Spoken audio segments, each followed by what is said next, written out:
Hello and good evening, well, or morning, depending on when you're listening to us. This is a Curious Crow podcast with me, Chris Borden. Myself, Martin William. Chris, that's the nature of the internet. I know. You can listen or watch anything at any time. Isn't it wonderful? The world of on demand. Anyway, in today's podcast, we're going to be talking about the original Xbox backwards compatibility, how I have joined the next gen world, Overwatch updates, Sydney the coconut, last week's special effect interview, absence makes the heart grow fonder, quick rant about Vauxhall Corsa Headlight Bulbs. Yes.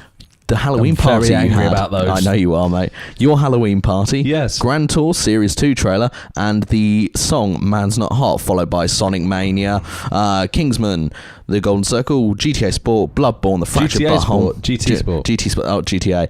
It's because I saw it again. The Fractured Butthole, Little Shop of Horrors, Wolfenstein 2. And then there's going to be a little story at the end. Yes. How are you doing, mate? Because obviously I've not been here for the past couple of weeks. I'm good, man. I'm fine. Obviously you have been busy. I tell you, should we talk about the special effect thing now? I think we should, because obviously that was the last episode. Yes. That was uploaded, and it's more your thing because up until a couple of weeks ago, I had no idea about it. I didn't know anything about it, and then I looked it up, and it's really interesting. So please tell us more. So last week's podcast, you can listen to episode 17. It wasn't really a podcast. What happened was, for a while, I've been speaking to a charity called Special Effect. If you listen to it, you'll know this already, but they're a charity that modifies game controllers so people with disabilities can play. Right? Yes. That's the crux of it. And they have invented all sorts of crazy peripherals to allow people with disability to play and have some downtime and enjoy themselves. There's one example. I spoke to Mark from Special Effect. Oh, yeah. And they're honestly a great charity. If you haven't listened to the episode, go listen to it now. Or if you want more information about them, go to www.specialeffect.org. Well worth a listen to that one. My interviewing skills are not as sharp as they were. You hear a lot of umming and ahhing. But that was actually supposed to be part of another podcast, but then basically turned out that Chris just had other engagements, couldn't do it. So I just thought, you know what, let's just put that out. Yeah, it's definitely way more interesting than listen to me waffle on for 20 minutes about nonsense. So let's have an interview that's actually, interesting. Well, I managed to have a brief listen to it. I didn't get to listen to it all the way through, unfortunately. But I love the stuff that they're doing. Amazing. I love it.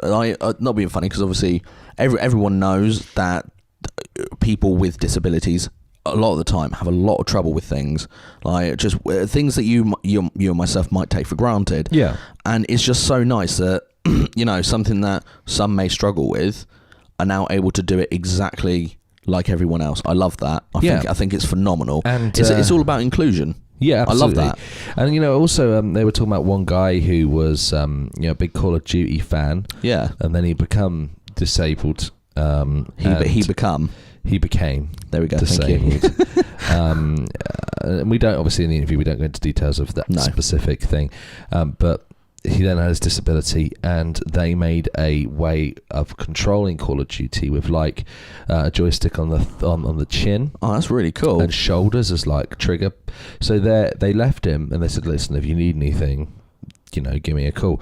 And the guy was just so engrossed in Call of Duty. It was nice to, they said it was so lovely to see him back playing a game that he loves so much. And you know what the thing is, it gives respite to those who are carers, those who are looking after these people, and also it's a great little charity. You can donate to them or find out more at specialeffect.org, and no doubt we'll continue singing their praises. Hopefully, well, maybe one day, hopefully we could maybe get a couple of them in to talk about it on the podcast. Yeah, and also I'd love or a live to stream or something. It'd be lovely. Yeah, and obviously we're going to consider, if we can do anything for them. 100%. I have offered out. I've pimped us out. Have you pimped us out? I've pimped us. Phenomenal. I'm always up for a bit of pimping. Wow. Okay. So yes. Specialeffect.org. Listen to last week's episode. Well worth a listen. Really interesting guy. Mark was a pleasure to talk to. Really knew his stuff, and my interviewing skills aren't quite up to scratch. It's been a long time. Oh yeah. Well, let's go straight on to the first thing. Really, I suppose after that is the obviously speaking of games, the original Xbox backwards compatibility. OG. Now, I've the OG. Obviously I had an Xbox 360. You did? I still do. Limited backwards compatibility on that. He's up on the shelf. He's gathering a bit of dust these days because I haven't had time. Bless him. Give him a hoover out. Oh, that's the plan. Compressed air. Compressed air? Always better. Okay. Well, that's the thing. Give it a blow. Obviously, well, to be fair, obviously, I've just opened up the article that you've tagged up here, yes. and it's titled "First Original Xbox Backward Compatibility Games Available This Week." Well, it was last week actually. In truth. Was it? Yes, I've just seen the date. Let me talk you through this because please. Xbox One owners like myself have been enjoying a growing yet limited list of Xbox 360 games that are backwards compatible. Yeah. And it's a really nice thing Microsoft are doing because I don't think they're making money out of doing this. Probably not. This is fan service, I think. I'd like to think so. And it's really cool. Some of these original Xbox games, bear in mind we're talking 2 generations ago now, there's no obligation. They're keeping the fans happy by making them backwards compatible. And I don't think this was a terribly difficult thing for Microsoft to do. Once you've written the emulation, as it were, the emulation software, you can just port the games over. I mean, obviously, I know it's not that simple, but let me talk you through the games that are on the list. Black, you ever played that? Nope, never played apparently that. It's quite good. Blood Rain 2, apparently also quite good. Crimson Skies, also quite good. Dead to Rights, I haven't played it myself. Fusion Frenzy, I played its sequel. Oh, yeah? I don't know if it's a game that really needs to be on this list. Grabbed by the Ghoulies, the Rareware game.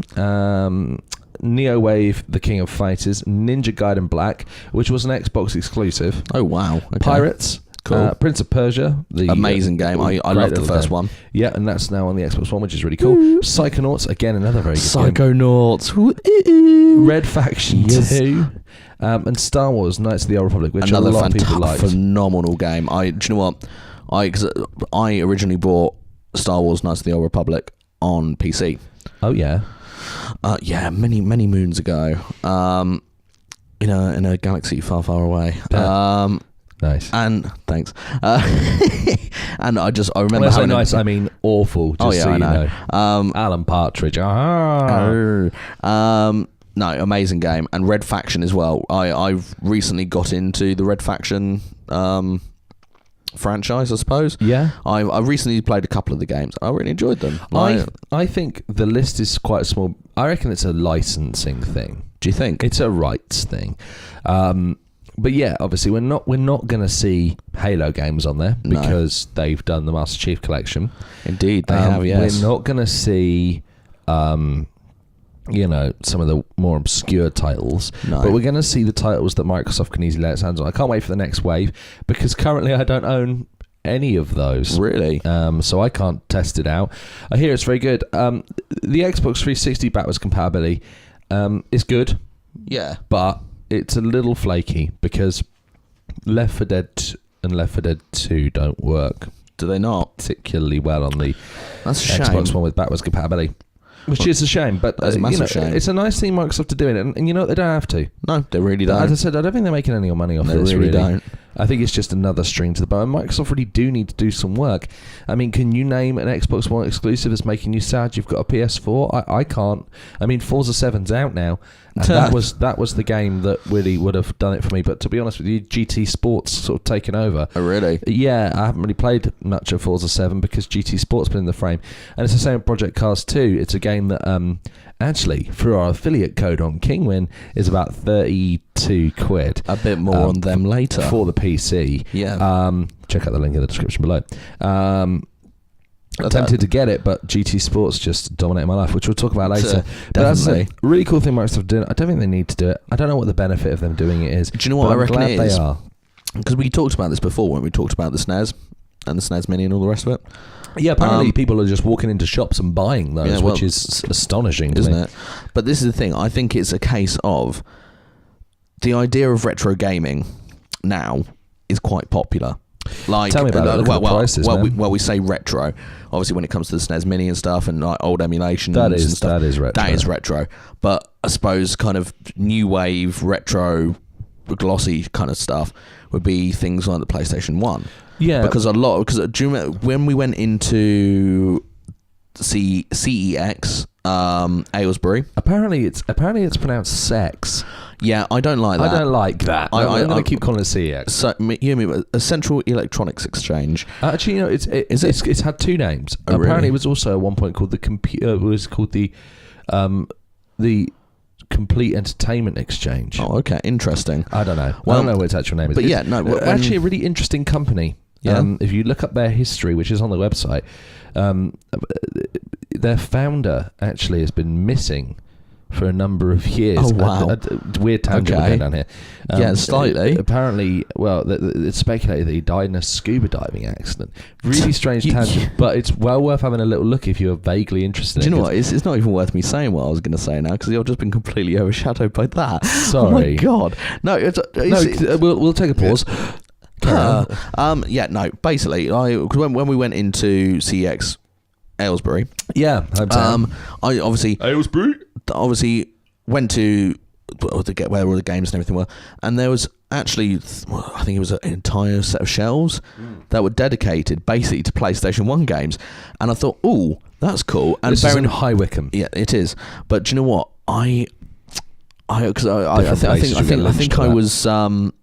was living back in the good old days, basically, where you could walk into game and pick up a PlayStation 1 game for 50p. And I thought, do you know what? I'll pick up this game. Oh yeah, no, I've got like. It's like when the PS2's in mid-swing, these games were like couple of quid. Exactly. And I was just like, oh, do you know what? I've got like £2 on me. I can probably get 4 of these. Pick up, £15 for the original Crash Bandicoot. And I was like, oh, okay. Do you know the weird thing? That hurts a little bit. The weird thing is, a lot of people are saying, oh, there's going to be a PS1 classic. Whilst they're still fun to play, they don't have that same appeal that your 8 and 16-bit games have, because early 3D games like on the PlayStation, on the Saturn, not so much the N64, it's a bit better. They look like shit. Yeah, oh yeah, they look terrible. Look pretty. A lot of them have not aged. You find the ones that have aged well are like actually games like Skies of Arcadia, which did something a little bit different, and then some of the best PS1 games, the ones that have really stuck around, the ones that kept the graphics simple, like Crash Bandicoot is still playable. Oh yeah. Spyro is still playable because they kept it simple. Yeah. It's the games like the Resident Evil games that are hard work now. Do you know one of the really obscure games that I remember from that? Actually my mum brought up earlier when we were talking? Mm-hmm. Scooby-Doo and the Cyber Chase. Yeah, Renowned isn't... It was a very odd game. Renowned is not particularly brilliant. Well, no, it wasn't. But at the age of, God, how old was I? I must have been 6, 7. It was. I liked it, and obviously one of the first games I ever had. It was weird because back before the internet was really a thing, you got your games and you liked them. Yeah. Whether you actually liked them or not. Now, in hindsight, when we have access to so much, we can. We judge of other people whether it's good or not. For example, a game that most people trash, you might like, and a game that most people like, you might trash. For instance, Zelda Breath of the Wild. Now, just want to make it clear to anyone who gets upset with me, it is a masterpiece. I'm aware of that. People love it. But I had to discover for myself that Zelda games, they're fantastic. I'm sure they're brilliant. I'm sure people love them. They're just not for me. Well, but I had to discover that. But I bought that game. Firstly, it was the only title available on the Switch, and two, secondly, everyone told me it was brilliant, and I'm sure it is. But I just don't have the time to get to it. So that back then, it was all based on. Well, this is what I had, so this is good, and you only had a limited amount of money to spend on these things, especially when we were kids when the PS1 came out. I got mine in 96. I think mine must have been 97, 98. We need to do a special on the PlayStation. We do. Well, to be fair, obviously talking about retro games, as it were, within quotations, if you could see them. I consider those retro. I know you don't, but just hear me out, all right? Yeah, just hear me out. They're becoming expensive. Yeah, exactly. But all I was going to say was, speaking of them, obviously, there are some plans in the works to get my parents involved in a gameplay session of doing retro gaming, whether it's from the oldest console that we could possibly get to the newest, and whether or not we can record that gameplay or not. I think the oldest one we have access to is an Atari 2600. That'll do. Problem is capturing that is a proper bugger. We'll sort it, man. We'll sort it. I need a DVD recorder. I think I have got one, actually. I was going to say, to be fair, we can probably source that. But do you know what? Let's move on from the OG stuff. And into the new? And into the new, because... New to Chris. Oh, very new to me. Very new to me. Do you know what? I'm always a few years behind with these kind of things, and it's a bit behind generally. Yes, I am. Yeah, you're so funny. I am. Rosemary, Rosemary, kill you. I do not need your alter ego, Rosemary chipping in. To be fair, there'll probably be something in the episode next week about my multiple alter egos and how I feel like James McAvoy in Split. Anyway, no, I've finally caught up with the modern world, and I've finally got a new console. Congratulations. Finally grabbed yourself a new one. Indeed, and I have. What did you go for? Did you do the Xbox One or did you do the PS4? You say console, so but did you get a Switch? No. Did you get an Xbox One? No. Did you get a PlayStation 4? Yes, I did. And the simple reason for being... the players. PlayStation for the players. May I? Yes, please. PlayStation for the players. Yeah, we got different approaches, but they both work to a point. Yeah. It depends what kind of game. That'll probably sound quite nice when we compress this. Probably. But that's the thing. Oh, my dad's just come in. Hello, Pa. Is he coming to do are you doing a bad joke for us later today? I will today. You will. Yeah, good. That's good news. But yeah, no. My decision was based solely on the fact that, strangely enough, while I obviously loved my Xbox 360 because he was a very, very faithful companion. Yep. I just feel like the PlayStation 4 plays better. I just enjoy it more. It's more of an enjoyable experience. However, playing Overwatch on the PlayStation 4 kills me. Why? Because everyone is so good, and but you're a scrub. Right? I know I'm a scrub. I'm a complete scrub. But my nitpicky bit is, obviously I'm like, yeah, no, the PlayStation 4 players are really, really good. Oh God, on the PC, mate. I'm getting hammered, and then I remember the Master Race is still out there. They're waiting to take me, and I don't like that. I really want to do a video. We'll carry on talking about the PS4. I really want to do a video, and I'm going to run this past you now, live on the podcast. I want to do a video where I think I've mentioned this before. Go on. So we take you, yes, put you on a PC with a controller, yeah, we have spoken with about a this. keyboard.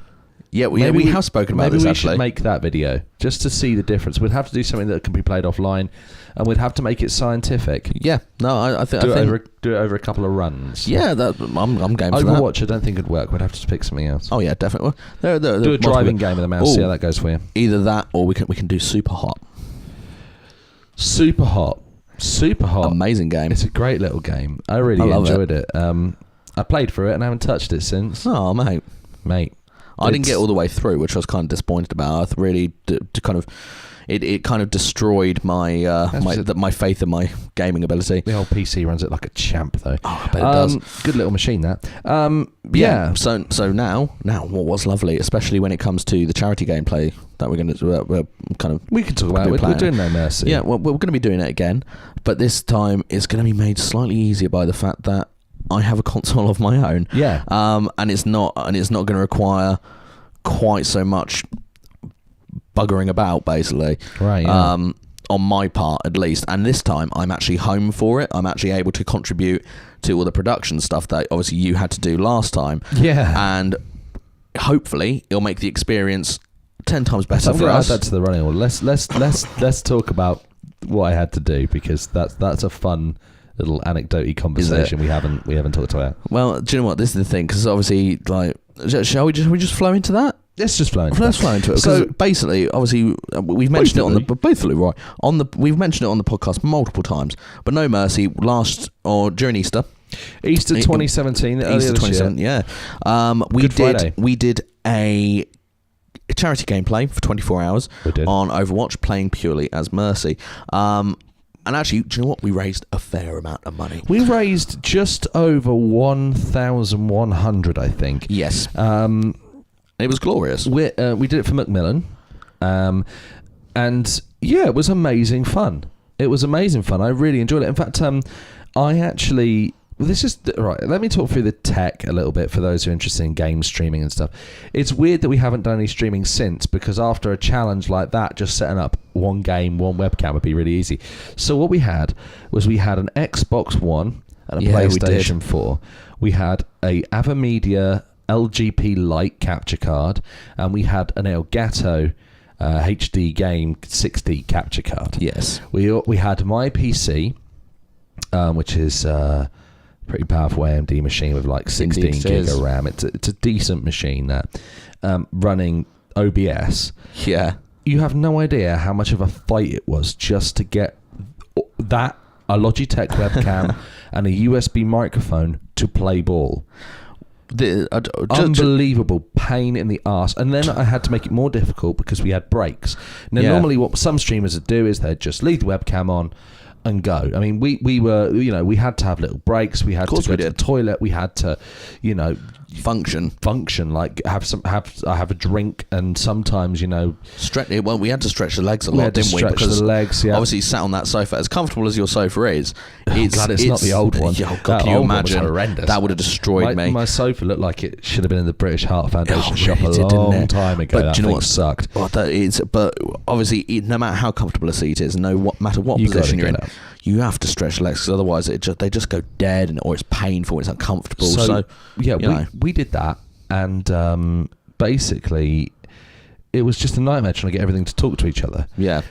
2 capture cards on one PC is hard work. Yeah, very much so. And also we had a USB mic. Now, originally we had a mic each. Yes. But I bought another cheapy one, which actually picked us both up just fine. It was so loud, I had no volume control over it. So we're just going to put one in the middle. We borrowed my girlfriend's parents' dining room table. We had 2 TVs. We had my little TV and your little TV. Yes, was it your one? It was mine. And then I actually borrowed a monitor from work. Yeah, you did. To put the screen on, because basically, if you have a screen on for a long time, it'll get screen burn. Now, you might think, well, it's fine to use the one from work. The one from work is a backup screen that is used normally to display a preview image on a vision mixer, so the presenter can see what's going on in preview. So that has already been on 24 hours a day. It was taken out, and now it's a spare. So I use that as the monitor, because I figured, well, it's already been on 24 hours a day. If I break it, Yeah. Like, it's not going to matter. It's already kind of knackered. So we used that for the PC.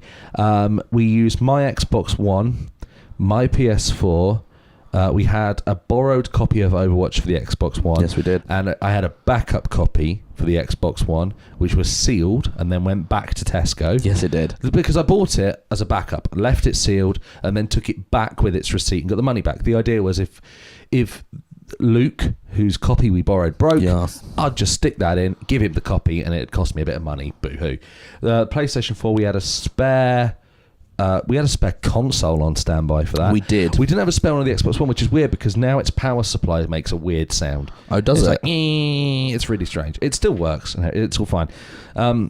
What surprised me is I went through 3 controller charges. You did, didn't you? I put fresh AA batteries in yours, and you didn't change the controller once. The whole night. No, I didn't. And Chris was on the Xbox One. We were going to swap originally, but we just figured it'd be more work and more effort, I suppose, than would be necessary. Yeah. So we could also track who was doing better. It turns out in the end it was pretty much tit for tat. Pretty much. But Jay came to the conclusion somehow that you did better. So I just went, whatever. It's 24 hours. I could be asked. But then again, to be fair, I think in that sense, it was a case of, I think personally, I probably did better with the healing side of the character, Mercy. Yeah.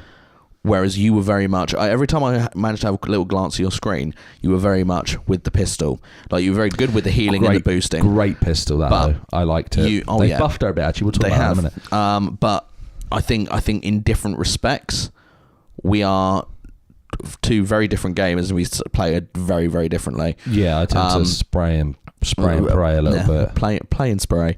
And...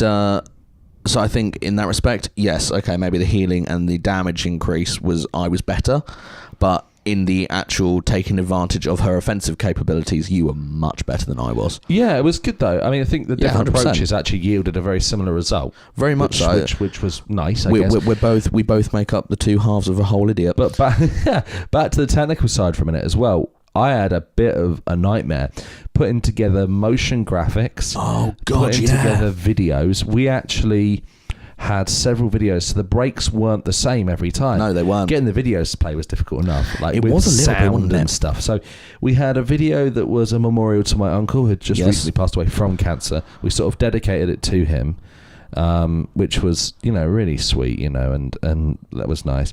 And we had another video that was me saying how to donate. Another video that Chris narrated about who Mercy is. Yes. We had another little video where I was capturing for a test. Yeah.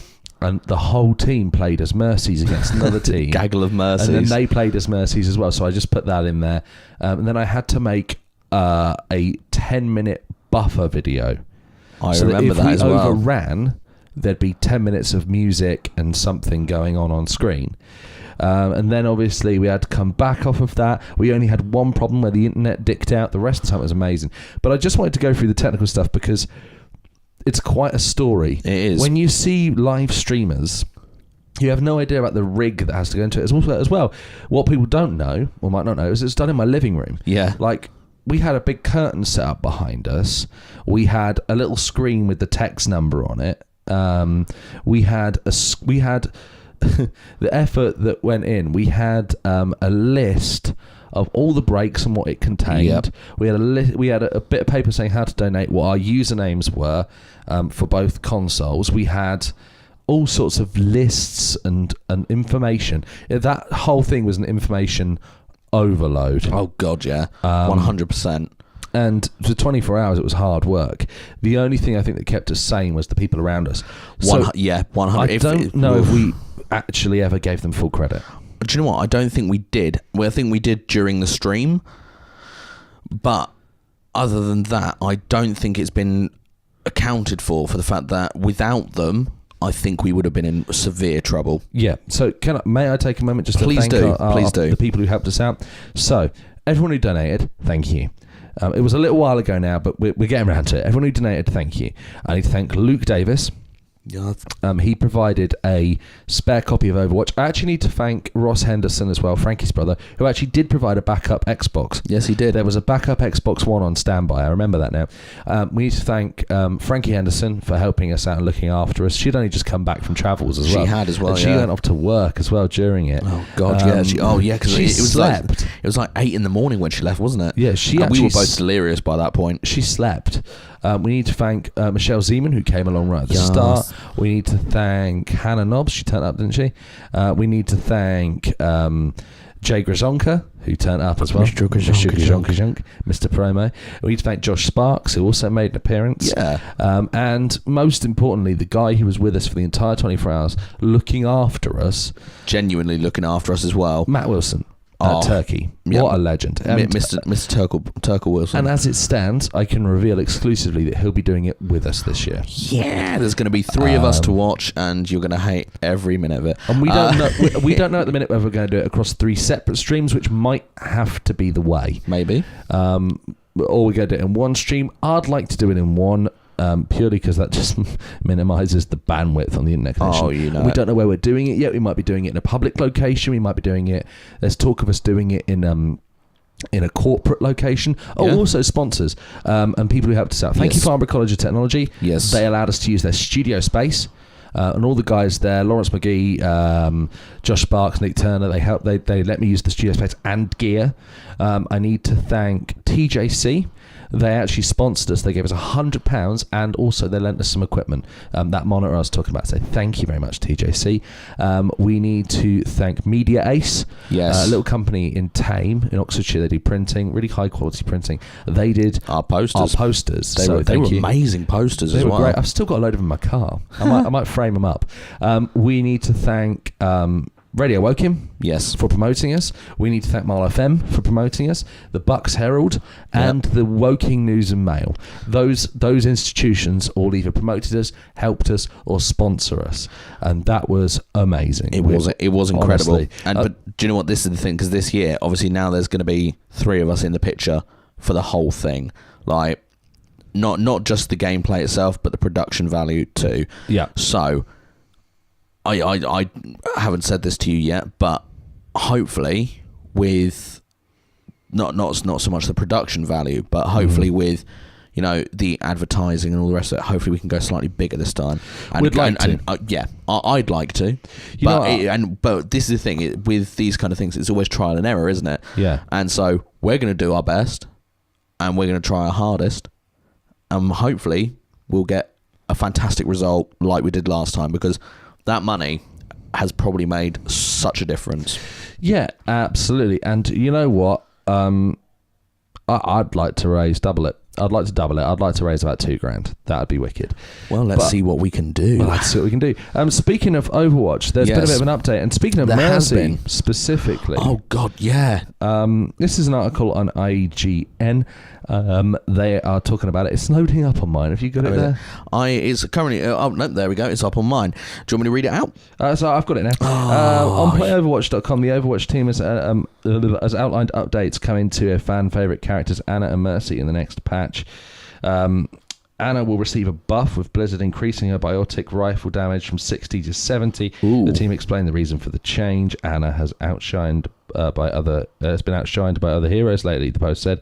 Boosting her damage will help defend and make her more threatening. Mercy, who was upward earlier this year as well, will also receive changes in the upcoming patch, revolving around her resurrection mechanic, Resurrect, which originally was an instant cast ability, will now have a 1.75 second cast time. Mercy's movement speed will be reduced by 75% while she's casting, and the cast can be interrupted if Mercy is stunned, hacked, or knocked back during the cast. When Valkyrie is activated, Resurrection will no longer have a cast time. So those are the changes. I mean, we've already spoken at Overwatch at some length, due to the No Mercy stuff. It's still a great...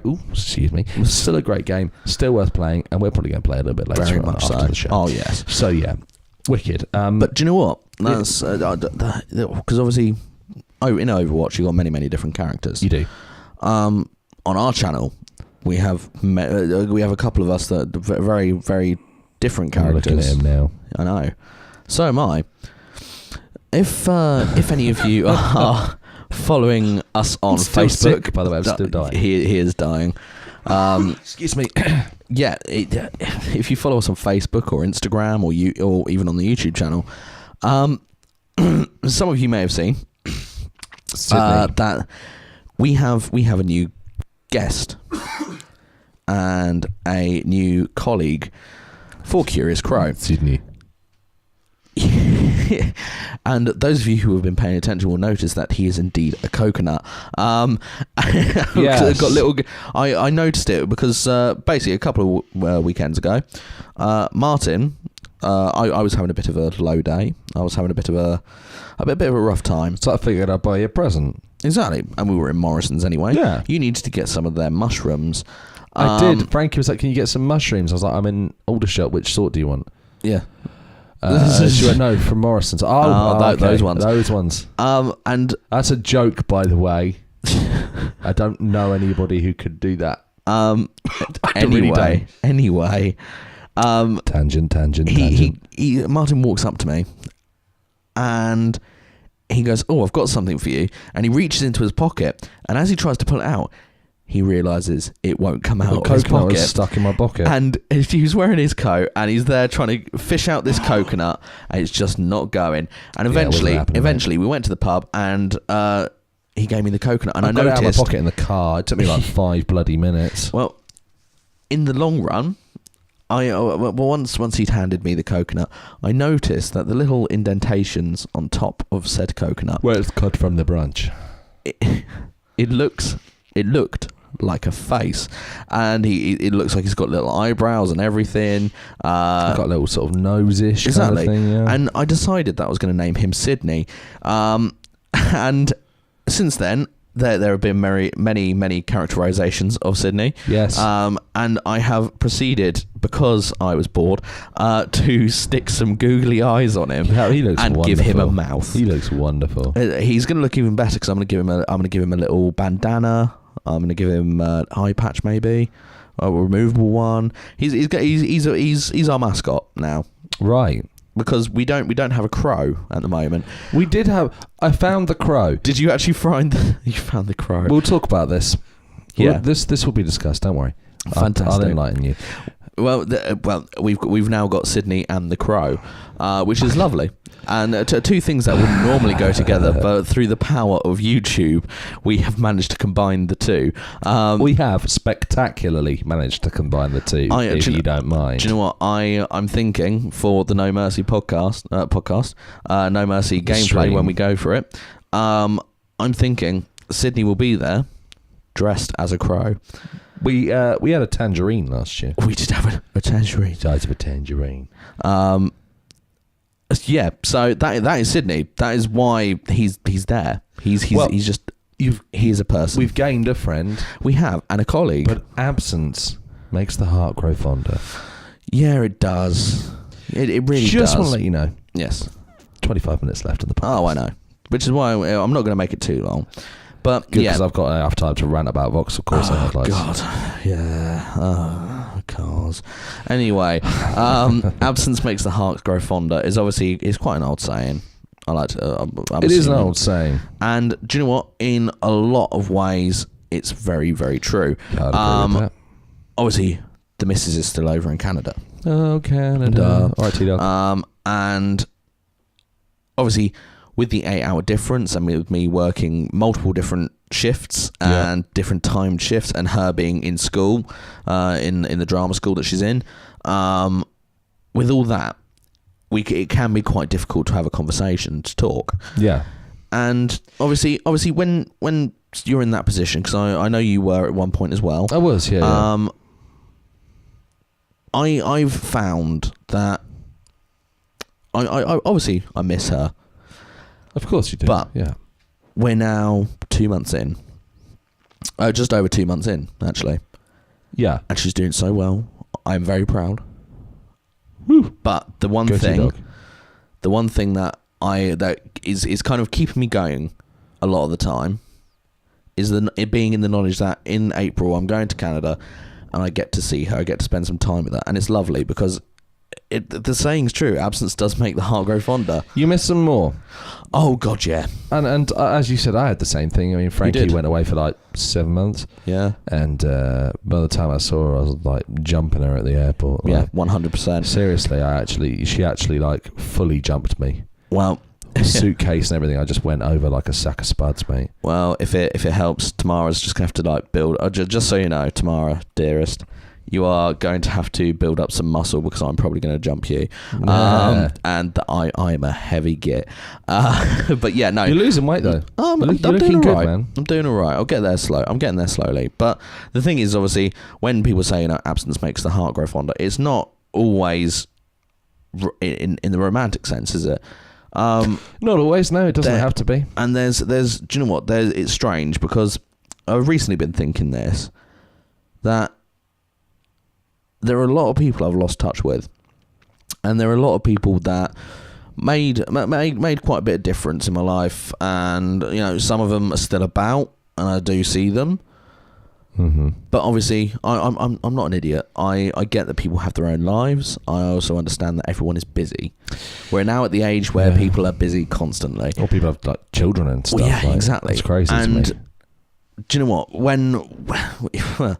Even if I don't see them for like a week or something, and even if it's new relationships or what have you, I always find that after a while, and I miss them, and I see them, I appreciate them a hell of a lot more. And I think it just goes to show that distance can be hard, from romantic, friendship, family orientated stuff, regardless. Yeah. But at the end of the day, if they're worth it, then when you do get to see them, spend time with them, it makes a hell of a lot of difference. It does, and it's true. The old saying is true. Oh yes. Absence makes the heart grow fonder. But you know what? We're now going to move on to your rant because, I'm going to disappear for the moment because it's about cars, and I know nothing about cars. It's probably worth sticking around for this one. Okay. Well, I am going to stick around, but I'm just not going to say anything because I know nothing about cars. Right. I want to find the man or woman who designed the placement of the Vauxhall Corsa D headlight bulb on the driver's side. I'm going to find them. I'm going to sit them down and tell them that they're an idiot. Right. So, I looked on various forums. In the end, it took someone who clearly does this all day long to do this. I'll get to that. So, Frankie says to me, "Hey Martin, my car needs a new headlight bulb." That sort of thing happens. Cars do that. Bulbs blow. Right? That's life. So, I go, okay, this shouldn't be a problem. I used to have a Vauxhall Corsa. This will be no issue for me. I have an Astra. I've done it on my car. No problem. You need a hand like a fucking claw to get there. You need it to just get behind the airbox in the bloody car. So there's people online saying that you need to take the bumper off to get to the headlight. Oh, who designs it like that? So what they want you to do is take the bloody thing to a Vauxhall dealer so they can do it. Now, I want to make this clear. I have no malice against Vauxhall. I actually quite like them. I have a Vauxhall. My girlfriend has a Vauxhall. They're great cars. I love it to bits. But why on earth would you put it in such a position where some people are saying take the airbox out, which is where the air filter is. Some people are saying take the bloody bumper off. Some people are saying you should take the headlight out entirely. Who designs this shit? I don't know, mate. Why? Cars. It's just a bloody bulb. Don't make it so I have to dismantle the car. Then I had to put there's one guy on a forum said it took him 3 hours. So, I say to Frankie, listen, my hands are too big for this. I can't do it. I can't even see it. I can't even instruct you on what to do because she does have smaller hands than me, being a woman and all. And she takes it to Halfords. The gal at Halfords, and it's specifically a female. Yeah. I don't think a man could do this, or maybe a man with petite hands could. Just reaches in there, pops it out, pops another bulb in, done. But you need to have hands like tiny hands, like Donald Trump-sized hands, paper thin, to get in this thing. Wafer thin. I just wanted to have a little whinge about that. If you know a better way of getting a headlight bulb out of a Corsa D, please send us a comment. Thanks. And that was your rant. Is over. Thank God for that. Stupid design. I had nothing to say at that point. Stupid design. But moving on to something slightly happier, your Halloween party was fantastic. Yeah, thank you. Because I was fairly ill the day before, and I'd spent the majority of the day. Nails, mate. Oh yeah, I spent the day. I remember throwing up. I remember speaking to you that day. You were like, "I feel like crap." Yeah, you gonna be alright for tomorrow? Yes. Yes. Determination. I said yes through text, and Martin read it as yes. But in actuality, my thought process was more like yes, because I honestly wasn't sure because I'd spent from 11:30. It's funny how you Wednesday read things. PM, isn't it? It's funny how you read things the way you want them to. Oh yeah, 100%. That's where problems come. That's why you shouldn't discuss important things over text. 100%. But I'd spent from 11:30 the night before on Wednesday when I got home from work. Yeah, I got into bed 11:30. By 11:45, I was violently vomiting everywhere. It was rancid. It was horrible, and so was I the next day. Yeah, exactly. Well, I kept going all the way through until about 6:30, 7 o'clock. Yes, Thursday evening. It was a very, very unpleasant day for me. I finally got a nap, and I got a message from you saying, "Hello, mate. How are you feeling?" I said, "Not so great, but you know, I'm not throwing up anymore." And so you said, "Would you like to get some fresh air? Would you like to pop round to mine?" I said, "Yep, I could do with getting out of the house." So I came round, and Martin said, "Oh, you're going to love what I've done." I walked in, and he turned on the lights, and it was phenomenal. The lighting job alone was brilliant. And excuse me, what one of my favourite things is about it is the fact that I was like, do you know what? Most of the lighting in here is probably better than you'd get in a club. And like, Club Martin. Ooh. It was phenomenal. Just tell him. I had speakers that were way too much for that little room. Oh God! I had about 1,000 watt just chilling in a room about the size of a shoebox. I also had lasers. I had LED par cans that were DMX together. I had other LED lights. I put coloured gels over the light bulbs. Yeah, you did. These are lighting gels, so they change the colour of the light. You go into my toilet. My toilet and my bathroom are separate. You go in my toilet, flip the light on, and it's purple. You get into the bathroom, it's got red lights, and I've got these Bluetooth candles which I turned to green. Yeah. So green, and the kitchen was purple as well. That took me bloody ages. Yeah, I it took bet me it even did. longer to take the bloody things down. My goodness, the next day was not pretty. But yeah, I spent a long time on that. Mate, it was phenomenal. And obviously you and Frankie had a couple's costume. We did. Didn't you? We did. And it was the best thing I have ever seen. I loved it so much because Frankie went as Frankenstein's monster. Frankenstein's monster, to be specific, yes. And what did you go as, Martin? I was the Bride of Frankenstein, Chris. Now, it turns out you can buy a maxi dress in size 22 off eBay for £3. Oh, can you? So, that's what I did. I bought a white maxi dress. The wig was the most expensive part. That wig was phenomenal. £10. It didn't fit my head properly. I think it was meant for a woman. And I've obviously got a big head. And not in that way. I'm not up myself. And then I got... I went to Primark and I bought a bra. Turns out I'm a 36C or something, but I could have probably done with a little bigger. And I bought chicken fillets as well, the little silicone boob things. And I filled that with tissue and socks. Quite handy having a bra if you don't have pockets. Definitely. So I had to put my phone. Well, do you know what? See, this is the thing. I can totally relate because that night, while I was dressed as Gomez, Poirot. Poirot, yeah. Poirot. Yeah, it was a good costume. You looked very dapper. Thank you. It was beautiful. Well, do you know what? The funny thing is that night I was wearing women's underwear. Turns out I am a very big girl. Sorry, I actually was wearing boxers under mine. I know you were, and that's the best bit. But I didn't want to take it to that extreme. Do you know the bit that amuses me the most? Yeah, go on. Is I've now got this image of you on a hot summer's day, just going, do you know what? I'm going to stick the maxi dress on. If anyone would like a maxi dress in size 22 and a 36C bra, hit me up and I'll sort you out. Sign me up. Let's very quickly talk about Grand Tour Series 2. There's a trailer out now. Looks very good. I was a fan of the last series. I even like the last series of Top Gear as well. Not the Chris Evans series, the one after that. It's exciting. It looks like the boys are back, and that starts on the 8th of December. Boys are back in town. And let's very quickly, because we've only got 10 minutes or so left, talk about Man's Not Hot. Man's Not Hot. I'll leave this to you because I don't actually know what this is. I will have to show you after we've done the podcast. Goodness. But basically, anyone who is aware of this song, it was very much the source of hilarity at one point a couple of weeks ago, or a few weeks ago, and I think maybe it's the lyrics or something like that. But I first time I watched it, I went, okay, it's quite funny. So some of the things you just don't expect to hear.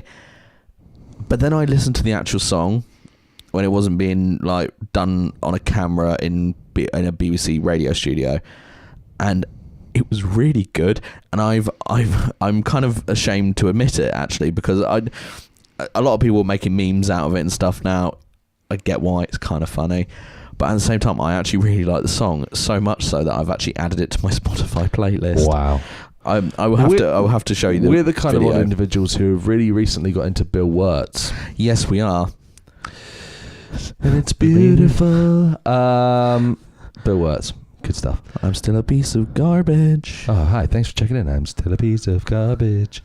But yeah, no. So basically, I really like the song "Man's Not Hot."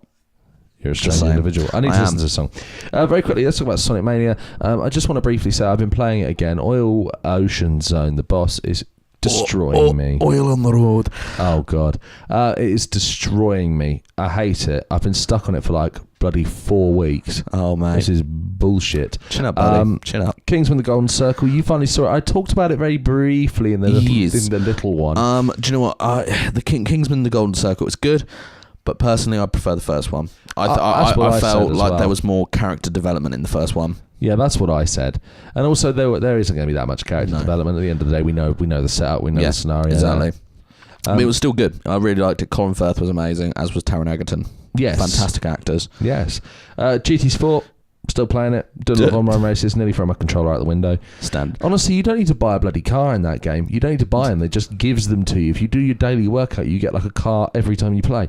It's wicked. Wicked. And I've been doing the online races, and that's really the crux of it. I finished the driving school. I'm now on the driving challenges, but it's not about that campaign mode. It's about the online, and I'm signed up with Aston Martin to do the FIA GT series.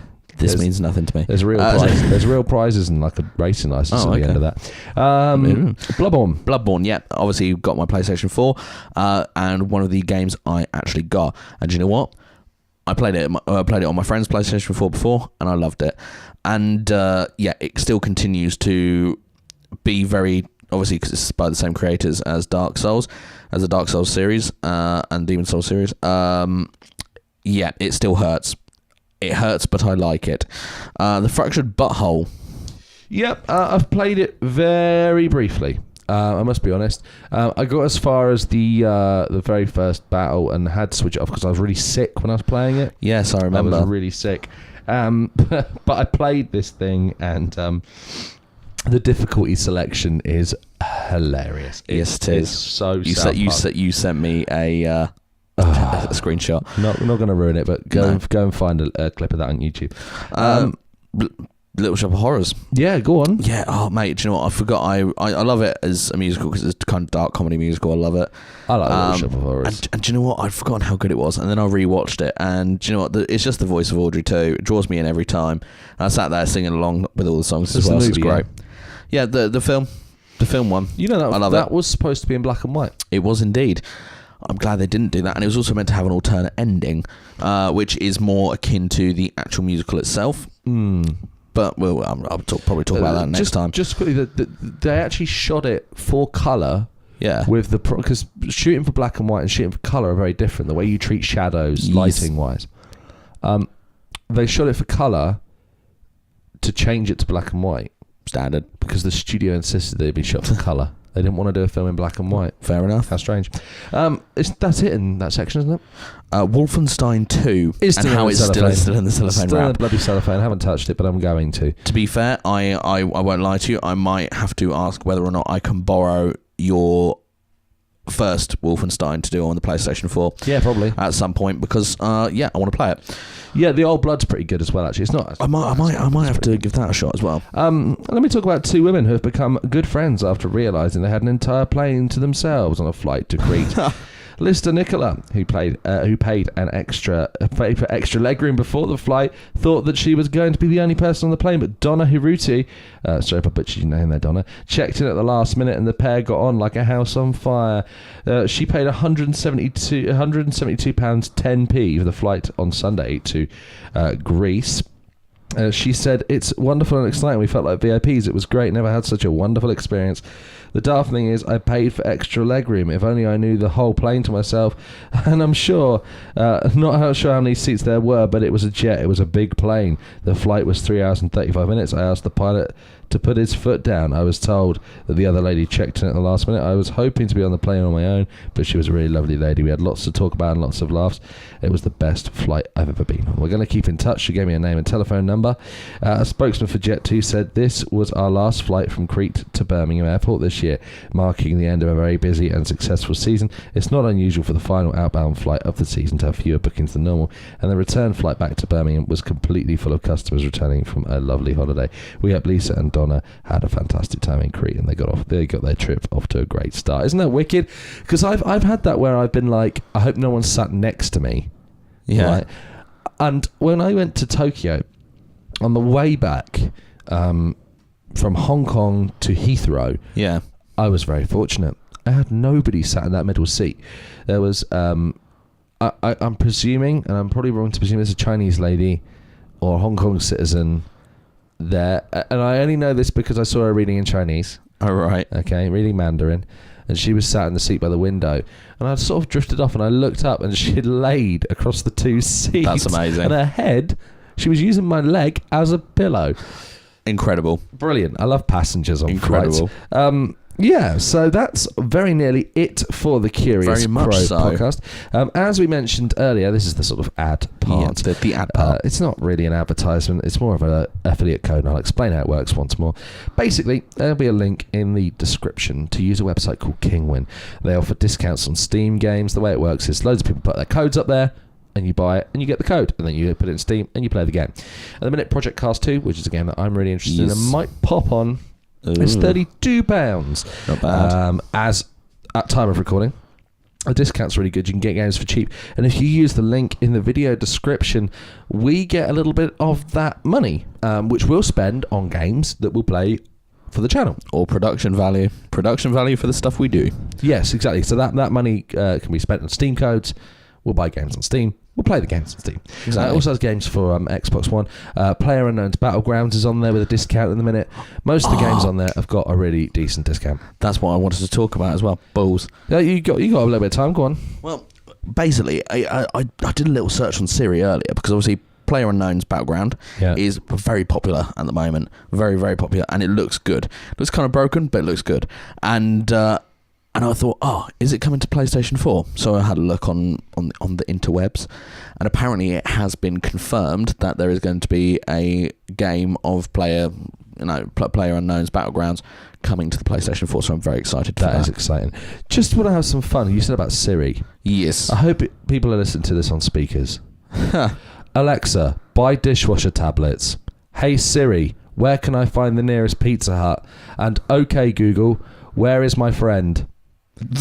I hope people are listening to it on speaker because those virtual assistants would have just gone mental. Yeah, I've got an Amazon Echo Dot, and you guys have lots of fun ordering me stuff. I've had to cancel a few orders because of you buggers. I think you'll find that the first time was me. I've never done it since. Some people have tried to order some stuff using the Echo Dot, and I've had to disable that feature. Yeah, and people come around, I have to change its name. Like you can change its wake call, and I have to change it. I'm not going to tell you what I change it to.